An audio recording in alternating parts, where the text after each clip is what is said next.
బెళ్ళగల్ మండలంలో ఈరోజు 4వ విడత చేయూత కార్యక్రమానికి ముఖ్య అతిథిగా విచ్చేసినటువంటి కోడ్మూర్ సమన్వయకర్త గారు, పూజ్యులు గౌరవనీయులు కూడా చైర్మన్ అయినటువంటి కోట్ల హర్షవర్ధన్ రెడ్డి గారికి, ఎంపీపీ మునిప్ప గారికి,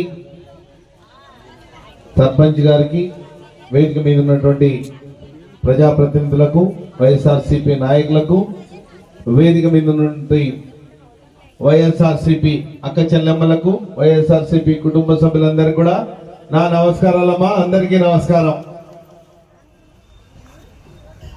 ఈ వైఎస్ఆర్ చేయూత పథకం గురించి నాకంటే మీకే బాగా తెలుసు. 4 సంవత్సరాలు ఒక్కొక్కరికి 18,750 రూపాయలు మీ యొక్క అకౌంట్లలో నేరుగా జగనన్న ఎవరి లంచం ఇవ్వకుండా మీ అకౌంట్లలో జమ చేసి మీకు ఆర్థికంగా మీ కాళ్ళ మీద మీరు నిలబడేట్లు చేసినందుకు ఈరోజు మనం కృతజ్ఞత చూపించాలా వద్దా?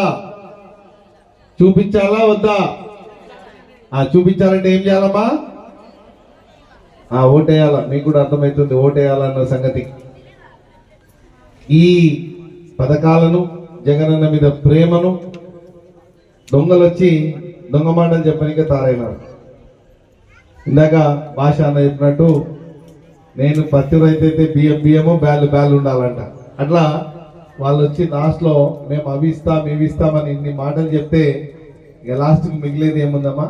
ఈ డబ్బులన్నీ తీసుకుపోయి మళ్ళీ రాబోయే టర్మ్లో వాళ్ళు ఆల్రెడీ ఒక ఆలోచనలో ఉన్నారు. మనకు రాజధాని లేదంట, రాజధాని కట్టాలంట. 1,000 కోట్ల రూపాయలు జగనన్న ముందే చెప్పినాడు, ఈ రాజధాని మోయలేం మేము, ఈ రాజధానికి డబ్బులు లేవు, మా పేద ప్రజలకు అక్క చెల్లెమ్మలకు మాట ఇచ్చినాను కాబట్టి నిలబెట్టుకోవాలంటే మరి ఎన్ని కష్టాలు వచ్చినా, కోవిడ్ కూడా వచ్చా మనకు 2 సంవత్సరాలు డబ్బుల్లే, ఆదాయంలే, అయినా కూడా ఈ పథకాలు మీకు పడ్డాయా లేదమ్మా? కోవిడ్లో కూడా పడ్డాయా లేదా?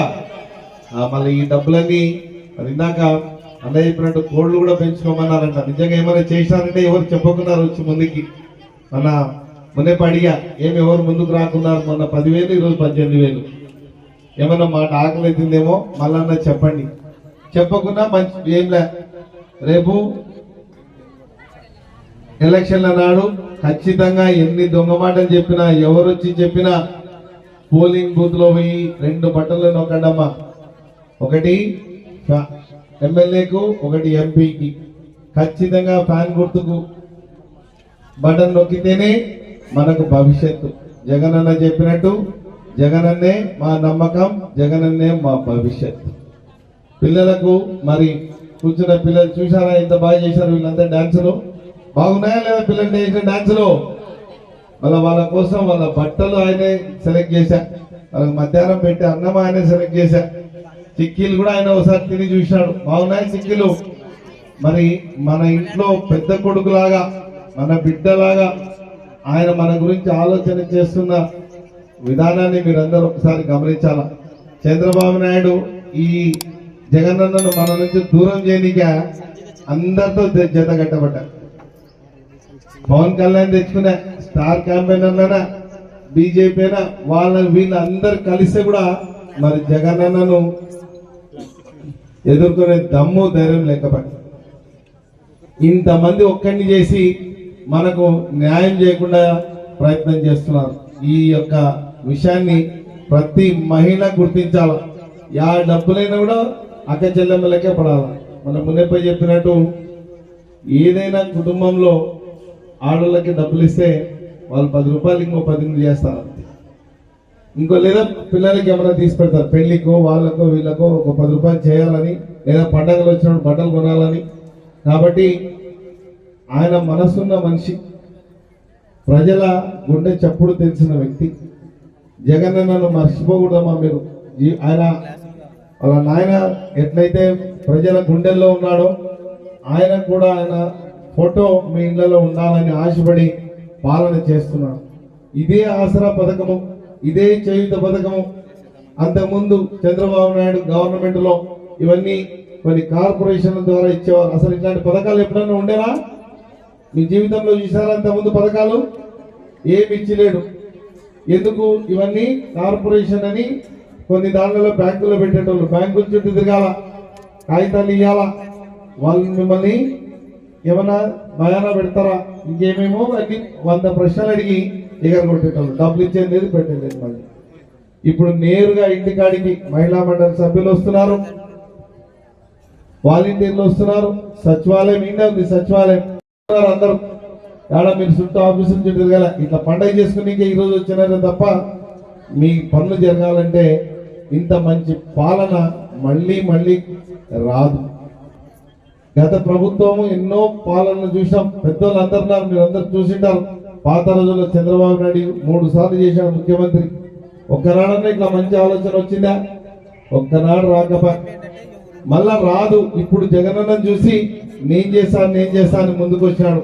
చేసేది లేదు, పెట్టేది లేదు. మళ్ళీ చేసిన తర్వాత మొన్న కదా పసుపు కుంకుమ డబ్బులు వేసినట్టు ఆ డబ్బులు వేసింది లేదు, పెట్టింది లేదు, మళ్ళీ వడ్డీకే సరిపోయింది. మనకేం మిగలే చేతిలో. ఇప్పుడు మీ చేతిలో 18,750 రూపాయలు పెట్టినట్టు మీ ఇష్టం ఇచ్చినట్టు మిమ్మల్ని మీరు ఖర్చు పెట్టుకొని దాన్ని ఇంకొక 10,000 20,000 చేసుకుంటానికి ఈ అవకాశం ఇచ్చినాడు. మీరు ఏం చేస్తారన్నది మీరు ఒక చిన్న చిన్న పారిశ్రామికవేత్తలు అంటమ్మా, మీ చేతిలో పెట్టుబడి పెడితే దాన్ని మళ్ళీ వ్యాపారం చేయడానికి మీకు ఇచ్చినటువంటి మీరు మంచి వ్యాపారస్తులు.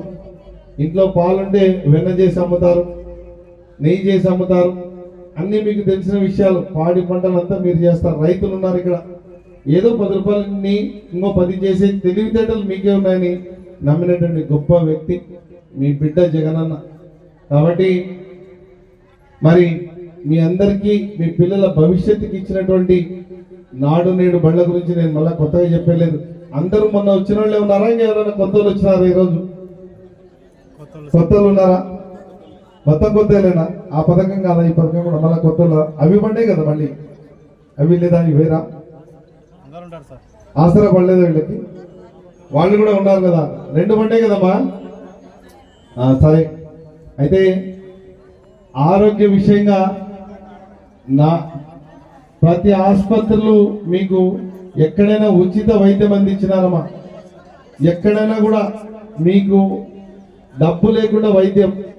ఇంకా ఇంట్లో ఏం కావాలమ్మా, పిల్లల బడికి పంపిస్తున్నారు, అక్కడ అమ్మ ఆపరేషన్ చేయించుకొచ్చింది, కళ్ళ ఆపరేషన్ చేయించుకొచ్చింది, డబ్బు తీసుకున్నారమ్మా ఏమన్నా? ఏం తల్లి, కంటి ఆపరేషన్ చేసుకొచ్చినావు, డబ్బు తీసుకున్నారా ఏమన్నా? ఫ్రీగా చేయించుకున్నావా? ఫ్రీగా చూడు. మన ఏమన్నా అడుగు, ఫ్రీగానే చేస్తారమ్మా. ఎక్కడ కూడా బీద ప్రజలకు కష్టం లేకుండా మీ గడపకే పథకాలన్నీ పంపిస్తానమ్మా. గర్భిణీ స్త్రీలకు ఆపరేషన్ల దగ్గర నుంచి ఏదైనా ఇంటికాడ జగనన్న ఆరోగ్యశ్రీ క్లినిక్లు ఉన్నాయి. మరి సచివాలయంలో కూడా హెల్త్ అసిస్టెంట్లు ఉన్నారు. మీరు వాళ్ళని ఇంకా మీకు అవగాహన లేదేమో, వాళ్ళకు దగ్గరికి వెళ్ళి అడిగితే మీ సమస్యలను తీరుస్తారు. అన్న ఎప్పుడు చెప్తాడు హర్షవర్ధన్ అన్న, ఈ వాలంటీర్లు ఈ సచివాలయాలు వాళ్ళే మీకు బాగా దగ్గర ఉన్నారు. మాకంటే మాకేం పని లేకుండా పెట్టినారు. నేరుగా ఎవరు అవినీతి లేకుండా మీ కష్టాన్ని తెలిసినటువంటి, మీ గుండె చప్పుడు తెలిసినటువంటి గొప్ప నాయకుడు జగన్మోహన్ రెడ్డి అని అందరికీ మళ్ళీ ఒకసారి చెప్తున్నారమ్మా. సరే, నేను చెప్పేది చాలా చెప్తాను, కానీ మీ అందరినీ ఉత్సాహపరచనిగా మన హర్షవర్ధన్ రెడ్డి గారు చెప్పడానికి ముందు మీ అందరినీ ఒకసారి ఉత్సాహపరుస్తూ అన్నిటికీ రాబోయే ఎలక్షన్లో జగనన్నకు ఓటేస్తామని మీరందరూ, నేను ఓటేస్తామంటే వేస్తామని చెప్పాలని కోరుకుంటూ, జగనన్నకు ఓటేసావా? జగనన్నకు ఓటేసావా? జై జగన్, జై జగన్, జై జై జగన్.